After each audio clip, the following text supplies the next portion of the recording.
आज की वीडियो में हम अर्थन पॉट गार्डनिंग के बारे में डिस्कस करेंगे।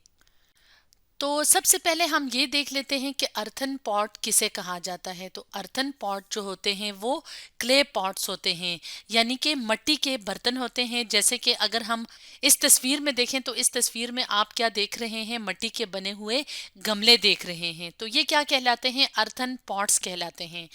और गार्डनिंग किसे कहा जाता है, गार्डनिंग कहते हैं बाग लगाने को। जैसे कि आपने अपने बाग या गार्डन में देखा होगा कि छोटे छोटे खूबसूरत प्लांट्स उगाए जाते हैं जिस पे खूबसूरत फूल होते हैं। इसके अलावा कुछ जो प्लांट्स होते हैं वो फ्रूट्स वाले होते हैं, वो आपने अपने गार्डन में देखे होंगे। इसके अलावा वेजिटेबल्स, जैसे यहाँ पे वेजिटेबल्स उगाई जाती हैं। तो इस तस्वीर में आप देख रहे हैं कि मुख्तलिफ तरह के प्लांट्स जो हैं वो उगाए हुए हैं। तो अर्थन पॉट गार्डनिंग का क्या मतलब है कि जब गार्डनिंग में जो है वो अर्थन पॉट्स यानी इस तरह से गमलों को इस्तेमाल करके उसके अंदर पौधे उगाए जाते हैं। तो जो अर्थन पॉट गार्डनिंग है, इसके लिए कुछ खास बातों का ख्याल रखना ज़रूरी होता है। यानी कि अगर हम टिप्स की बात करें कि कौन कौन सी ऐसी बातें हैं जिसमें जो कि अगर हम उन पे अमल करेंगे तो ये जो प्लांट्स हैं ये बहुत अच्छे तरीके से ग्रो करेंगे और इनके ऊपर जो है वो फूल भी सही तरीके से उगेंगे, फ्रूट्स भी और वेजिटेबल्स भी। तो सबसे पहले अर्थन पॉट गार्डनिंग के लिए जो है वो हमें क्या चीज़ चाहिए होती है, गुड क्वालिटी सॉइल।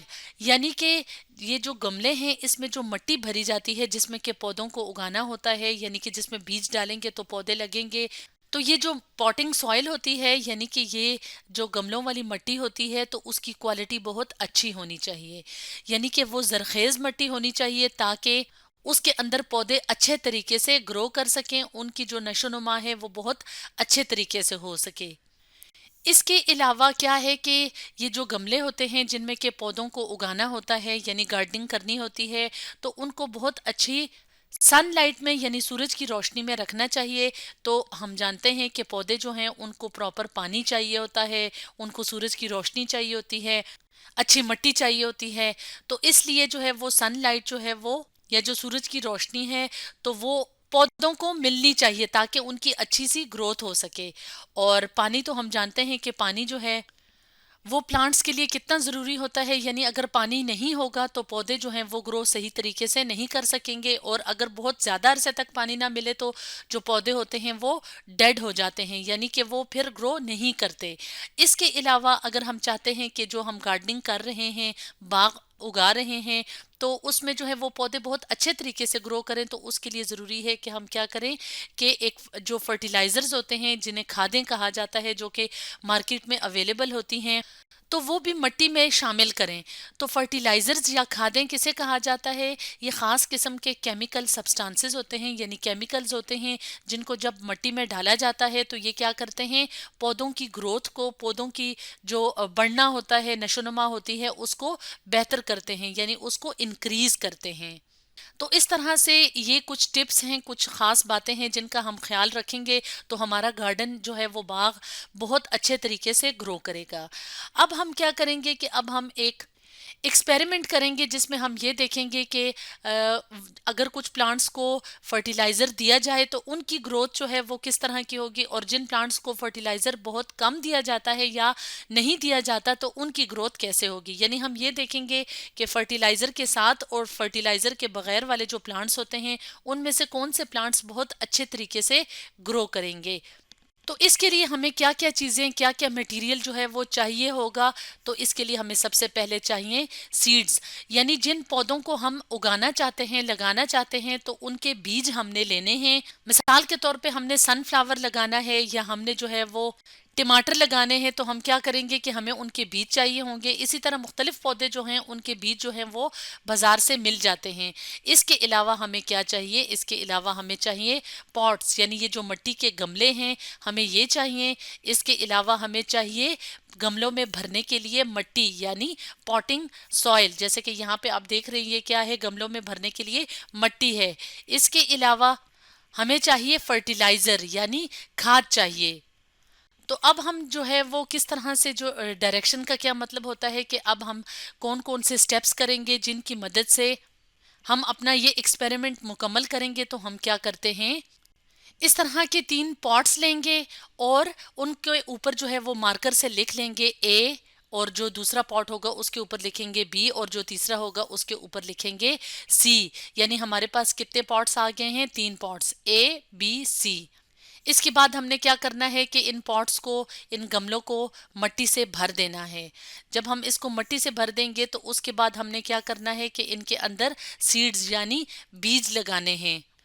जब हम इनके अंदर बीज डाल देंगे उसके बाद हम क्या करेंगे कि फर्टिलाइज़र डालेंगे।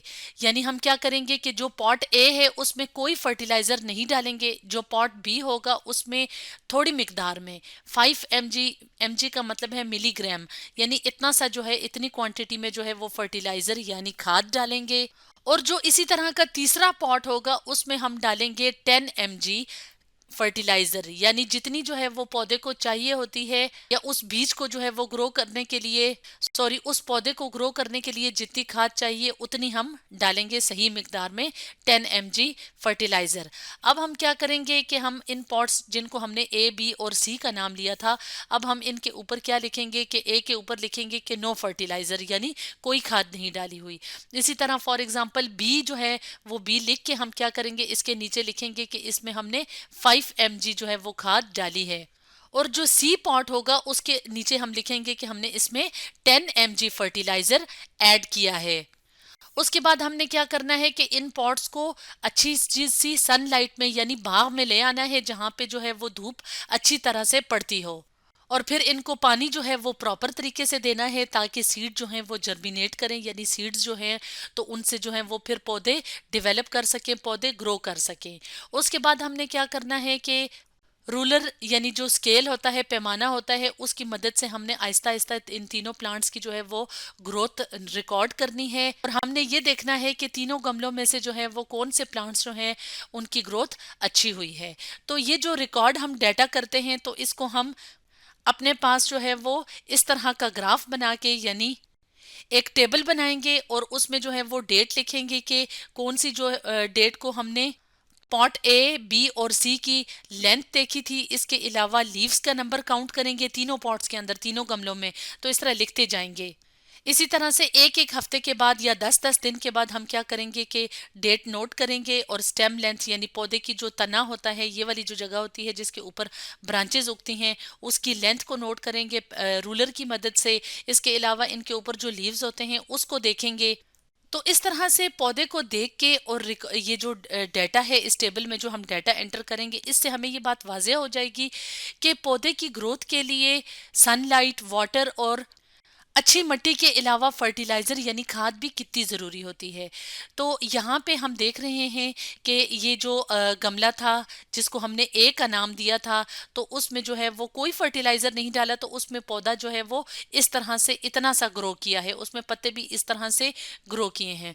जो गमला बी था, यानी जो पॉट बी था, तो उसमें हमने थोड़ी मिकदार में फर्टिलाइज़र डाला था, लेकिन आप यहाँ पे देख सकते हैं कि ये पौधा जो है वो इसके मुकाबले में ज़्यादा ग्रो किया है। जबकि अगर हम पॉट सी में देखें तो यहाँ पे पौधा सबसे ज़्यादा जो है वो ग्रो किया है, पत्ते भी ज़्यादा हैं, और इसकी स्टेम की लेंथ यानी ये जो है वो लंबाई में भी ज़्यादा हुआ है, और इसके पत्ते भी बहुत ज़्यादा फ्रेश हैं। यानी जितनी मिकदार में फर्टिलाइज़र इस पौधे को चाहिए था इसको मिला है, तो इसकी ग्रोथ बहुत अच्छी हुई है। तो इसका मतलब है कि जब हम गार्डनिंग करते हैं तो हमें अच्छी मिट्टी चाहिए होती है, अच्छी सनलाइट चाहिए होती है, इसके अलावा प्रॉपर सही मिकदार में पानी देना होता है। इसके अलावा अगर हम फर्टिलाइज़र डालें तो पौधे की जो ग्रोथ होती है वो बहुत ज़्यादा अच्छी हो जाती है। तो स्टूडेंट्स, आज हमने डिस्कस किया अर्थन पॉट गार्डनिंग के बारे में।